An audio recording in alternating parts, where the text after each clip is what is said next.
अस्सलाम वालेकुम नाज़रीन, मेरा नाम ज़िशान अकबर है and welcome to my YouTube channel.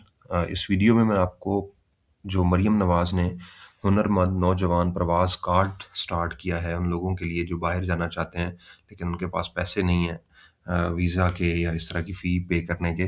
तो उनके लिए सबसे पहले तो आपको इसका बैकग्राउंड पता होना ज़रूरी है अप्लाई करने से पहले, क्योंकि अगर आपने एक बार गलत अप्लाई कर दिया तो आपका जो सारा ट्रैक है, मतलब एप्लीकेशन है, वो सारी फ़ारिग हो जाएगी, मतलब कोई फ़ायदा नहीं है, वो रिजेक्ट हो जानी है। तो आप एक-एक चीज़ को गौर से पढ़ेंगे, उसका जायज़ा लेंगे और उसके बाद आपने आगे बढ़ना है। तो अबाउट प्रोग्राम में हम जाएँगे, ये उसका इंट्रोडक्शन लिखा हुआ है, इसको आप पढ़ें या ना पढ़ें कोई इश्यू नहीं है।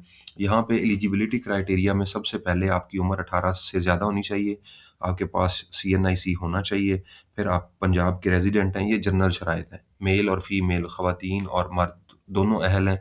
ये सबसे इम्पोर्टेंट कंडीशन है। ऐसे ही बिला वजह लोग अप्लाई कर देते हैं घर बैठे-बैठे, आँख खुली नींद से और अप्लाई कर दिया। तो सबसे पहले आपके पास इंटरनेशनल एम्प्लॉयर की तरफ से एक ऑफ़र लेटर होना चाहिए, जिसमें आपको वो जॉब ऑफ़र कर रहा है और उस लेटर में आपकी जो सैलरी मेंशन हो वो 5000 सऊदी रियाल से कम होनी चाहिए। मतलब सऊदी रियाल को कन्वर्ट करें आप किसी भी करेंसी में है, 5000 सऊदी रियाल से कम हो तो फिर आप उसको हासिल कर सकते हैं। मतलब वो आपको फिर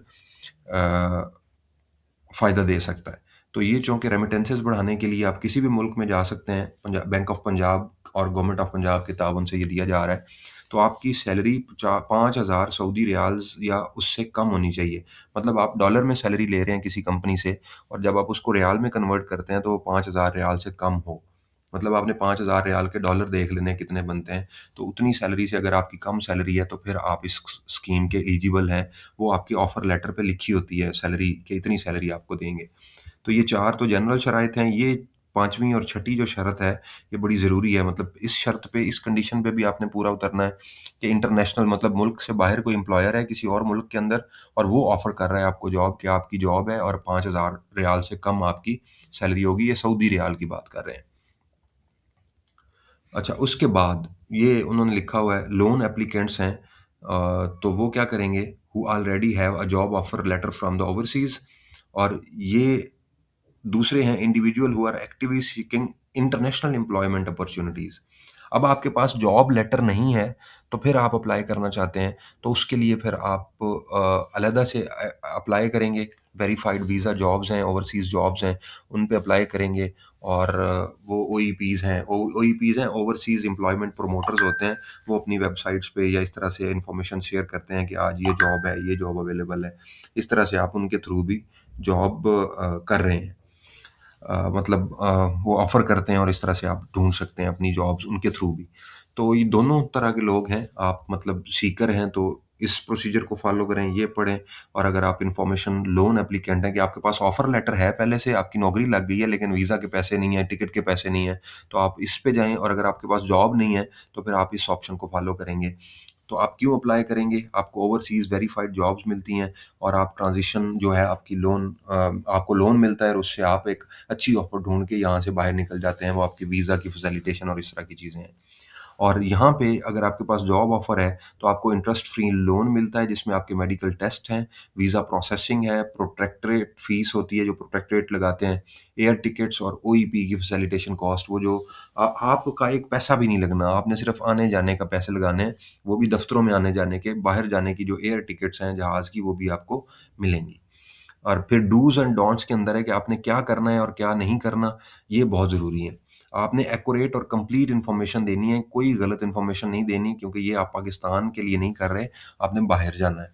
फिर आपने ऑथेंटिक डॉक्यूमेंट्स अपलोड करने हैं, कोई फेक डॉक्यूमेंट अपलोड नहीं करना। कोई या कोई भी आपके साथ राब्ता करता है इस वेबसाइट मतलब इस एप्लीकेशन के थ्रू, तो फिर आपने उसको प्रॉम्प्टली रिस्पॉन्स करना है, उनको जवाब देना है ताकि आपका जो प्रोसेस है वो जल्दी से जल्दी चलता रहे।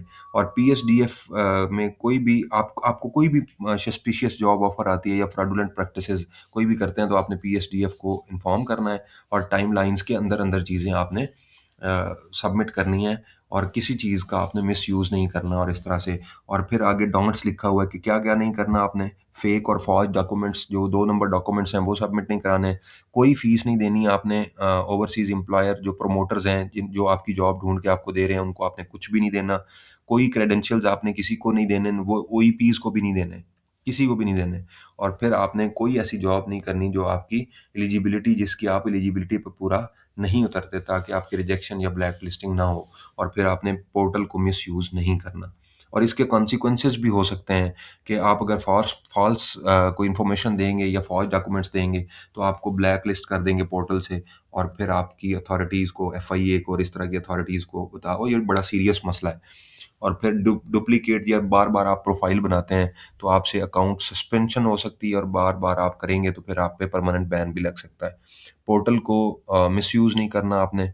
साइबर क्राइम लॉज़ के अंदर फिर इसको डील करेंगे।